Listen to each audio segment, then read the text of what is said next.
Hey, we've made it to chapter 3, and in this chapter, this is where things start to get a little more exciting. Right? You can determine if I'm being sarcastic there or not. But the reason I say that is because we're going to start using the tables, and thermodynamics has a lot of tables. Alright, so we're going to be flipping back and forth through pages a lot in this chapter. So you guys bear with me on that. Okay? This chapter is all about evaluating properties. So let's start out with some key terms we're going to have, and then we'll get into the really interesting stuff. Okay? First, let's talk about homogeneity in a physical structure.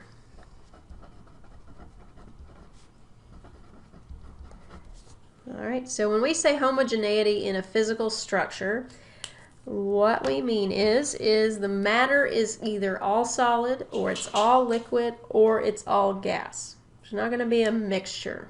All right.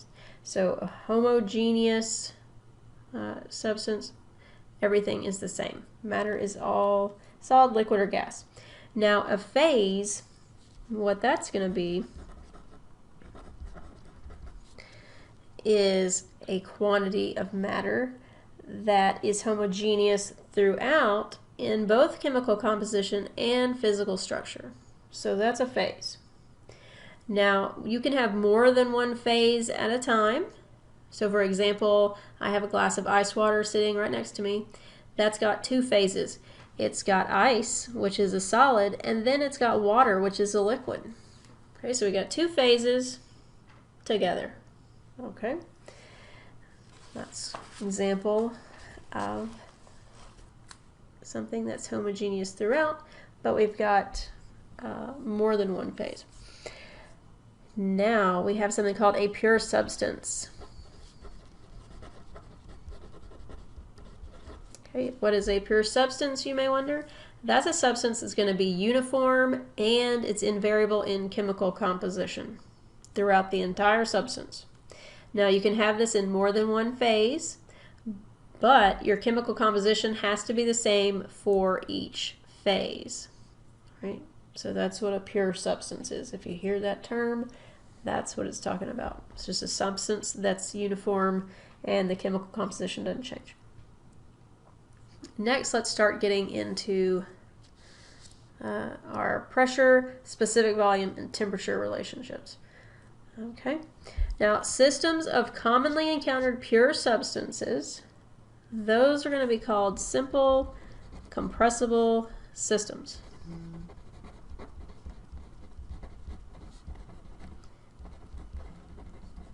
Okay. And these substances that make up these simple compressible systems, those are commonly found in the tables in the back of all the thermodynamics books. Now, the reason why these are called simple compressible systems is because the pressure is determined as a function of T and V. Okay, so if we write that out, we can say pressure equals some pressure equation, and we've got T and V in that equation. Okay, so that's all that pressure is a function of, T and V. Okay, so those are going to be the substances we're going to be working with throughout the rest of this class. Now next we're going to talk about something which is the Pvt surface. And I don't want you to get too hung up on this surface that I'm going to show you. It's just basically a plot, and it gets a little confusing for some people. So don't get too focused on it. But what it is just a graph of this pressure relationship. So basically how pressure is related to temperature and specific volume. That's all it basically shows, but it has a lot of lines on it, things. People tend to get a little confused by it. So don't get too hung up on it when you see it. We're going to have this thing, and it's going to show us the solid, liquid, and vapor regions. Those are single phase regions because your substance is either solid, liquid, or vapor, not a mixture. It's going to have two phase regions shown. That would be like liquid vapor, solid and liquid. And those are together. And then finally we get a triple line.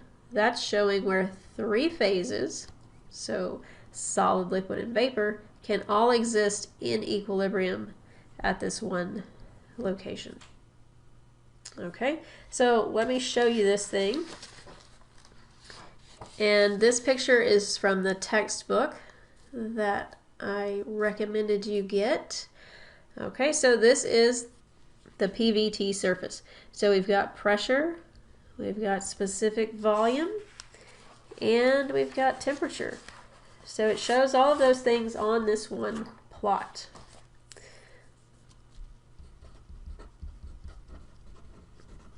So this is our surface.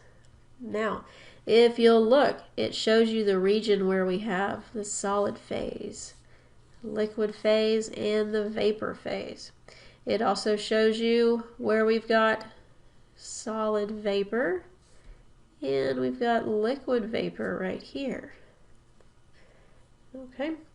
Now, if you notice, it's got this little shaded dome right here. This shaded dome, this is what we are going to focus on. So we're not going to be looking at this Pvt surface other than right now. After this, we're not going to look at it. We're going to focus on this little shaded area, which is called the vapor dome. We're going to write some notes about it in just a second. But if we pull this out over here, then we can write a few things about it. So first of all, it has the triple line. So with this combination of the pressure, specific volume, and temperature, all three phases can exist in equilibrium. Okay, so that's the bottom of that vapor dome. Now at the top here we've got this critical point. We're just going to label it for now. We're going to write notes about it in just a second. But this is the critical point. There's a temperature and a pressure associated with this point. So just remember the very top of this dome is where you find that critical point. I'll tell you what it means in a minute. Now over here on this left side, what we've got here is what is called saturated liquid. Okay, and what does saturated liquid mean, you might ask? That is liquid that is about to start to vaporize. Okay, so that's what the term saturated means. We're going to write notes about it in just a second, so just hang on with me for a second. Now on this right hand side, you'll see this is where we're switching from liquid vapor, and then to the right of that dome we've got just vapor. So this over here is going to be where we've got saturated vapor. Okay, so this is right where we're about to switch over from that liquid vapor to just total vapor. That's what this line is right here. Okay, now the critical point, you can think of it as being where the saturated liquid and this saturated vapor line meet. And it also has some other importance associated with it, which we'll talk about when we go back to the notes. All right, but this is the Pvt surface. Don't get too worried about it because, again, like I said, we're not really going to see this again after right now. But that's what it looks like. So just keep in mind, though, where we have liquid over to the left of this, we've got liquid vapor in this dome, and then we've got all vapor over here. Those are going to be your main points to pay attention to. And the fact that this critical point is at the top. That's what I need you to remember from this plot here. Okay? Alright, so let's move that. And now let's go back to our notes. Okay, now a state at which a phase change begins or ends, we're going to call that the saturation state. So we looked on that Pvt surface and we had saturated liquid and saturated vapor. We wrote those down. So those things were where we had a state at which a phase change was beginning or ending. All right. So for the saturated liquid, we were about to start to vaporize that liquid, okay, for instance. So we'll talk more about this when we get to the next section, but that's what saturation is. You're about to do a phase change. It's going to begin or end. Now next we've got the vapor dome. That vapor dome is what we were talking about, that shaded area. We pulled it out, and that dome shape region is what we're going to be focusing on. And it's composed of the two-phase liquid vapor state. All right, we'll go into a lot more detail in a little bit. So just be patient with me, and we'll get there. And then next we have that critical point. So that was at the top of that vapor dome. All right, now this critical point, what this leads to is it gives you a critical temperature and a critical pressure. So what that means is that if you have the critical temperature and pressure, those are the maximum temperature and pressure values at which liquid and vapor phases can coexist. All right, so remember I said the critical point is where the saturated liquid line and the saturated vapor line meet. They meet together because they can coexist at that point. Those are the max temperature and pressure values, though, where that will be able to happen. Critical values are going to be available in the tables. And I'll tell you what tables.